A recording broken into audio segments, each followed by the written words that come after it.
بسم الله الرحمن الرحيم. اهلا بيكم حبايبي في قناة كروشيه منون.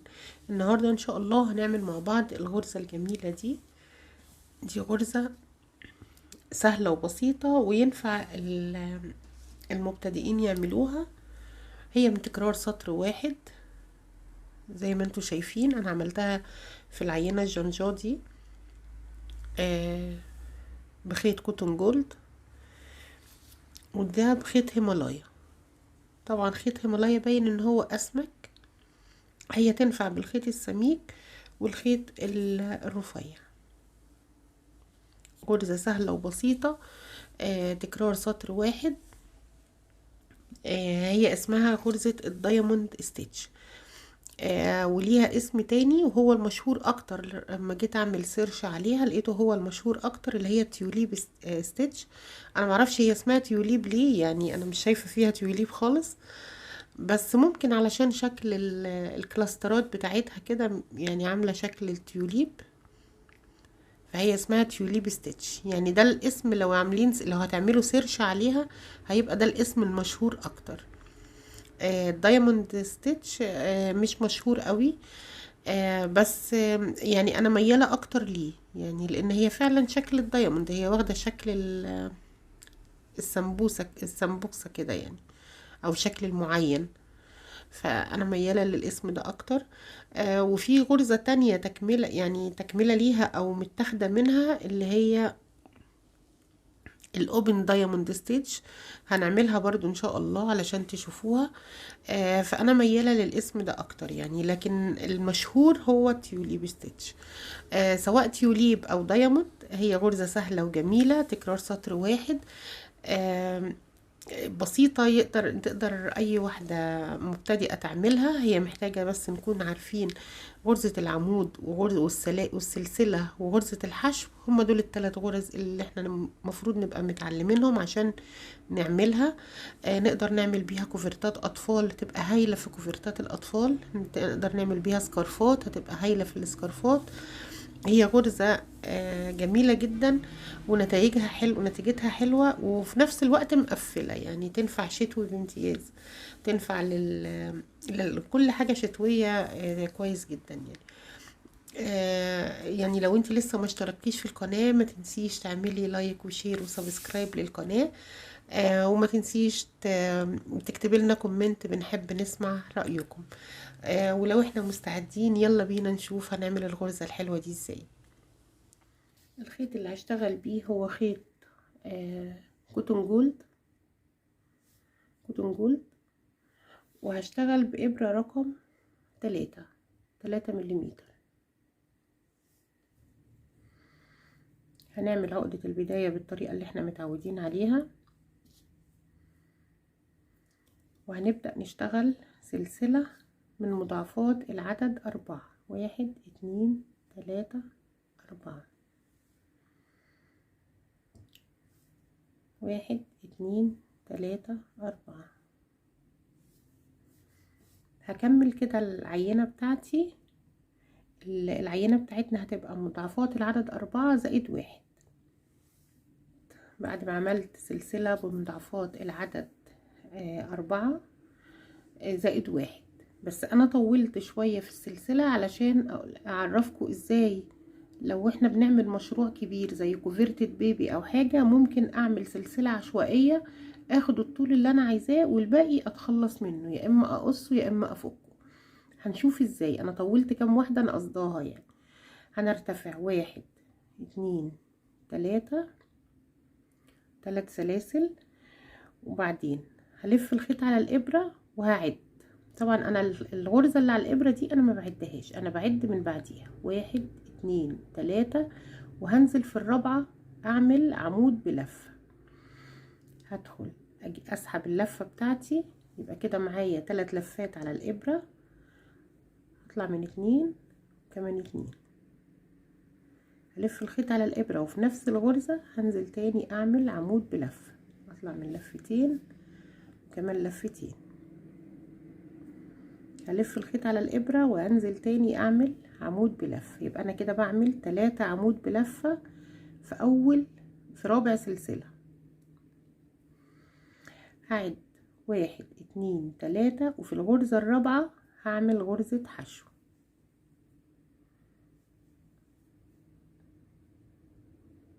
هنكرر تاني، هرتفع 1 2 3، هلف الخيط على الإبرة وفي نفس المكان اللي أنا عملت فيه غرزة الحشو هعمل 3 عمود بلفة. 1 2 3. هعد 1 2 3 وفي الرابعة هعمل غرزة حشو. غرزة الحشو بطلع باللفة بتاعتي، اطلع من اللفتين مع بعض، وده الشكل بتاعنا. هكرر تاني، هرتفع 1 2 3، لف الخيط على الإبرة وهنزل في نفس المكان. شوفوا انا بنزل فين، في نفس المكان اللي انا عملت فيه غرزة الحشو. هطلع من لفتين وكمان لفتين، هلف الخيط على الإبرة وهنزل تاني اعمل عمود جديد، اطلع من لفتين وكمان لفتين.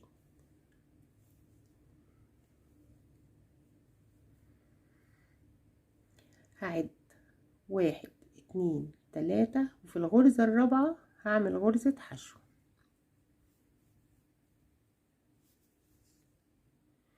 يبقى انا بعمل كلاستر 3 اعمدة وبقفلهم بعد 3 سلاسل. هكرر تاني، 1 2 3، برتفع 3 سلاسل، هلف الخيط على الإبرة وهنزل في نفس المكان اللي انا عملت فيه غرزة الحشو، اعمل 3 عمود بلفة. 1 2 3. هعد 1 2 3 وفي الغرزة الرابعة هعمل غرزة حشو. هكمل كده لاخر السطر ونرجع. وصلنا هنا لاخر وحدة هنعملها مع بعض. هرتفع 1 2 3، هلف الخيط على الإبرة وهنزل في المكان اللي انا عملت فيه الحشو، اعمل عمود بلفة. عمود بلفة انا هطلع من حلقتين وكمان حلقتين، هلف تاني وهعمل، هطلع من حلقتين وكمان حلقتين، هلف تاني وهعمل عمود التالت، هطلع من حلقتين وكمان حلقتين. هعد الغرز بتاعتي 1 2 3 وفي الغرزة الرابعة انا هدخل اعمل غرزة حشو. انا هوقف هنا علشان اوريك ازاي لو الغرز زيادة تقدري تتخلصي منها. بنتخلص منها يا اما بنفك من عند عقدة البداية او بنقصها. هي بتبقى سهلة يعني، مش بس طبعا بتبقي حريصة علشان ما ناخدش غرزة زيادة، ما ناخدش غرزة ناقصة اقصد يعني.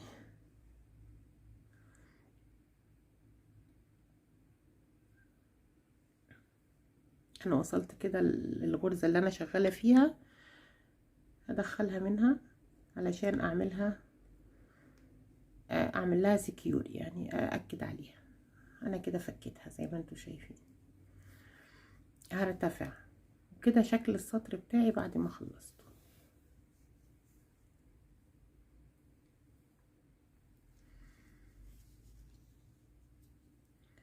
يبقى انا بدأت بثلاث سلاسل وعملت الكلاستر في ربع سلسلة وانهيت بغرزة حشو.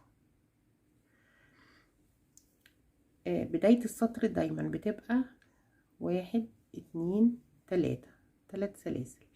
هلف الشغل وهبدأ ألف الخيط على الإبرة وهنزل في الغرزة الأخيرة اللي هي غرزة الحشو دي، هعمل ال3 أعمدة بتوعي. 1 2 3.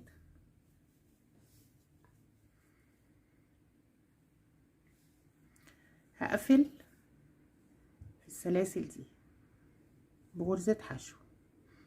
برضو لو انتوا خدتوا بالكم انا هعد 1 2 3 وهقفل في الغرزة الرابعة، يبقى انا ماشية على نفس الباترون. هرتفع 1 2 3 تاني والف الخيط على الابرة، وفي فراغ السلاسل دي هيبقى مكان الشغل بتاعي. اشتغل عمود،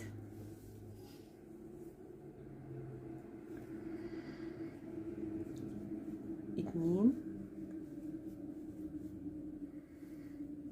تلاتة،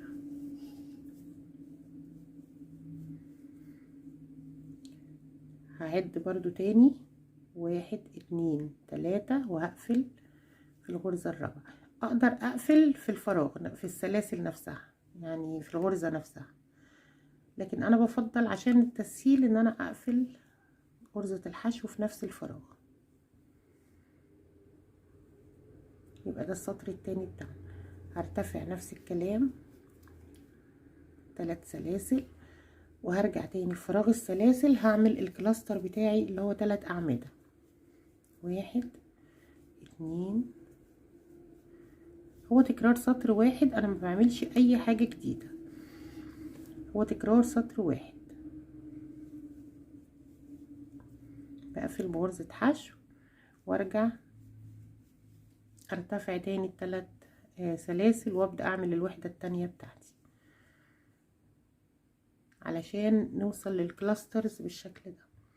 هكمل السطر ونرجع في اخر غرزة نشوف. انا عملت اخر واحدة في الكلاسترز، باقي هقفل في سلاسل الارتفاع اللي انا كنت بادئه بيها.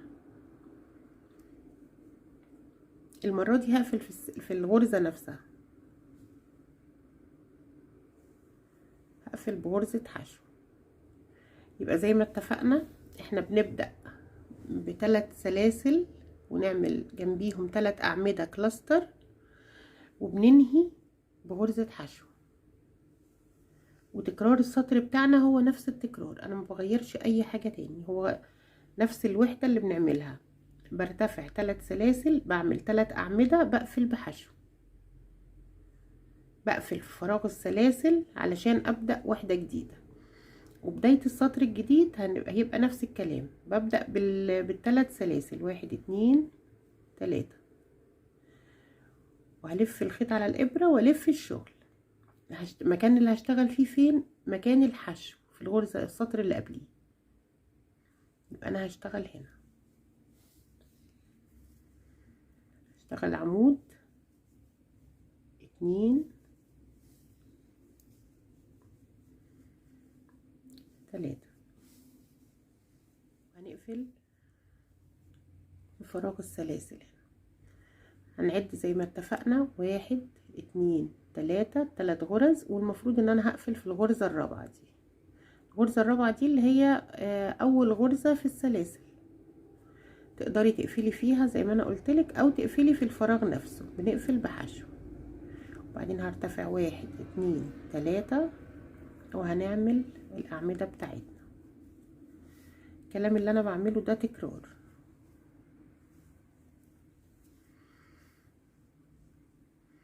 هرجع اقفل تاني في الفراغ هنا. طبعا نقفل في الفراغ زي ما اتفقنا كده بغرزة حشو، او نقفل في رابع غرزة اللي هي اول غرزة في السلسلة، او في فراغ السلاسل، زي ما تحبي، الاسهل ليكي. الاتنين صح، بس انا زي ما انا ماشية الباترون ده كله انا بقفل في الفراغ. هكمل كده شوية في العينة وارجع اقول لكم. هو طبعا زي ما انتم شايفين الطرف بتاعه بيبقى زجزاج، فارجع اقول لكم لو احنا عايزينه الطرف منتظم هنقفل العينة ازاي. الجزء ده من العينة زي ما انتم شايفين الغرزة شكلها جميل، مناسبة جدا للكوفيات وللكوفرتات البيبي. سهلة وبسيطة، والمبتدئين يقدروا يشتغلوها بكل سهولة. انت مش محتاجة ان انت تتعلمي حاجة غير السلسلة والعمود وغرزة الحشو بس.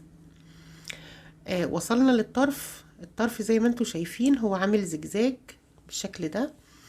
لو احنا عايزين لكوفرتة بيبي او كوفرتة كبيرة او سكارف او حاجة، وعايزين نساوي الطرف، علشان نعمل بوردر او عشان حاجة، هنشوف هنعمله مع بعض ازاي. هنرتفع زي ما احنا متعودين التلات سلاسل، 1 2 3، وهلف الخيط على الابرة والف الشغل بتاعي، وهشتغل الكلاستر اللي احنا عارفينه في بداية كل سطر. يبقى الغرزة الاولانية ما فيهاش اي تغيير، بنعملها زي ما احنا متعودين. هقفل بغرزة حشو. خلوا بالكم بقى من اول هنا، انا كل فراغ عندي المفروض كنت بعمل فيه برتفع 3 سلاسل واعمل فيه 3 اعمدة. لا، انا في السطر الاخير هرتفع سلسلة وهعمل حشو، الغرزة التانية نص عمود، الغرزة التالتة هعملها عمود، اطلع من لفتين كمان لفتين. يبقى انا عملت ال3 اعمدة دولت، مكان ال3 اعمدة عملت حشو نص عمود عمود، وهقفل في المكان بتاعي اللي انا متعودة كل مرة بقفل فيه اللي هو فراغ السلاسل. هكرر تاني، فعملت فراغ السلاسل، خلاص انا عملت الحشو اللي بعمله كل مرة. هاخد سلسلة وبعدين انزل في الفراغ اعمل حشو نص عمود وعمود، وهقفل في فراغ السلاسل الغرزة اللي بعديها علشان الطرف بتاعنا يبقى كده زي ما انتوا شايفين، الطرف بقى متساوي. هكمل، هناخد عملنا الحشو اللي احنا بنقفل بيها، هاخد بعديها سلسلة، وبعدين هدخل في الفراغ اعمل حشو، هاخد لفة على الابرة واعمل نص عمود. نص عمود ال3 لفات هطلع بيهم مرة واحدة، الغرزة الاخيرة هعملها عمود، هطلع معايا ال3 لفات، هطلع من لفتين وكمان لفتين. كده انا عملت ال3، هقفلهم في الفراغ اللي بعديه.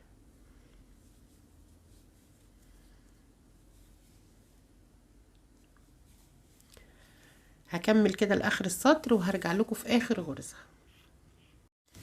رجعنا كده في اخر غرزة، هنشوف هنعملها مع بعض ازاي. اخر غرزة زي ما احنا متفقين، بعد ما بنعمل غرزة الحشو انا بعمل سلسلة، ما ننساش السلسلة دي، وبعدين هعمل غرزة حشو في الفراغ والف الخيط على الابرة وهعمل نص عمود، والف الخيط على الابرة وهعمل عمود. ده اللي كنا بنعمله طول السطر. الغرزة الاخيرة مختلفة شوية، هزود كمان عمود، يبقى انا زودت كمان عمود. العمود الزيادة ده علشان المسافة هنا اطول شوية، يعني علشان السطر الاخير ما يبقاش مشدود. وبعدين هقفل بغرزة حشو، وده هيبقى الشكل النهائي بعد ما احنا عملنا التسوية دي. يبقى الاختلاف الوحيد الغرزة الاولانية والغرزة الاخيرة. الغرزة الاولانية انا بعملها الكلاستر العادية اللي هي 3 اعمدة وبقفل بحشو.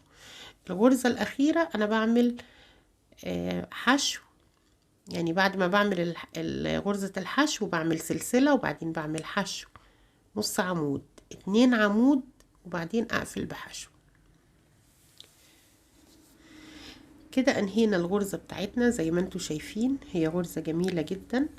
المفروض ان ده الامام بتاع الشغل وده الخلف، بس هي الوش والخلف الاتنين زي بعض، مفيش فرق بينهم.